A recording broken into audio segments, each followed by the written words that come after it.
This week on The Forge, we're going to look at CGT. Don't you like 50% off?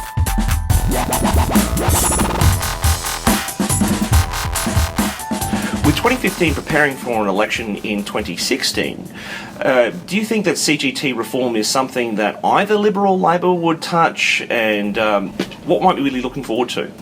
Look, this is a difficult one, because wearing a sort of tax policy hat, you'd have to say that the capital gains tax system is ripe for review.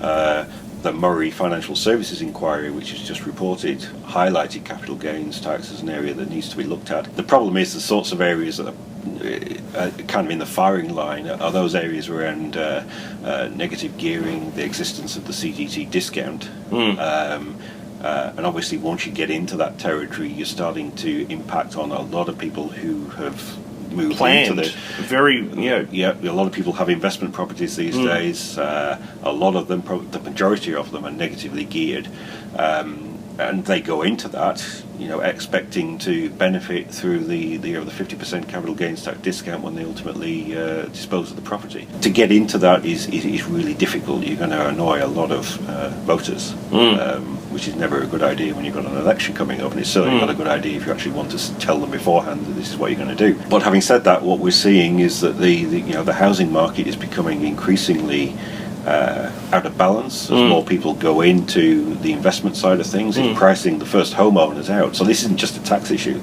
Yes, it is a tax issue, but it's impacting the wider economy. It's affecting who can afford a house, who can't. It's affecting that balance between owner-occupiers and renters. So this is a really big question which needs to be grappled with.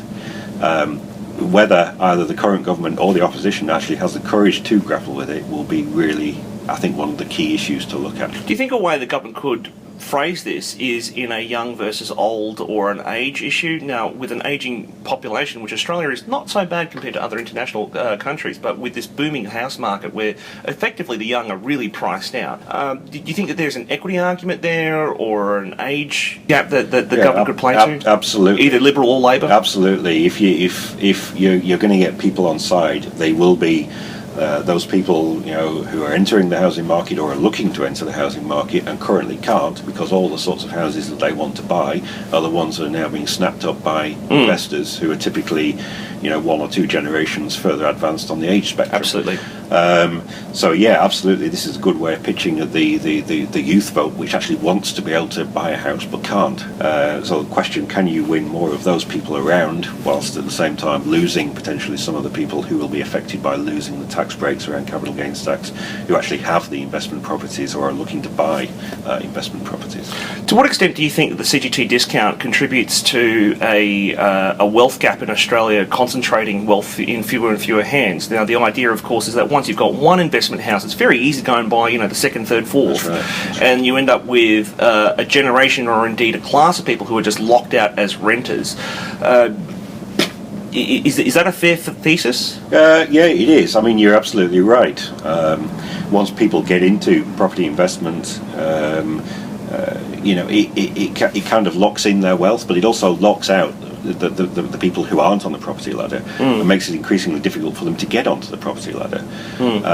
So it freezes, if you like, mobility. It freezes capital, and it prevents people from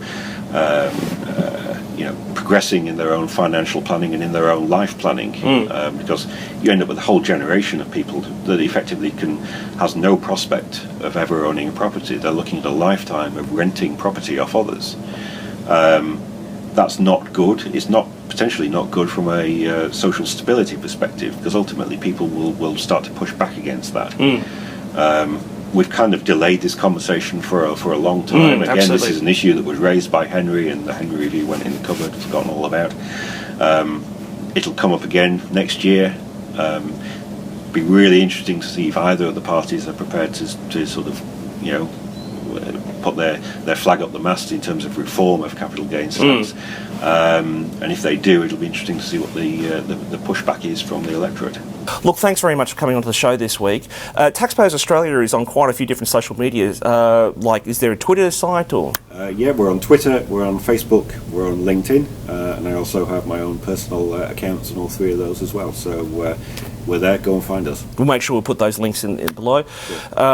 And thank you very much for coming on The Forge this week. It's a pleasure, Phil.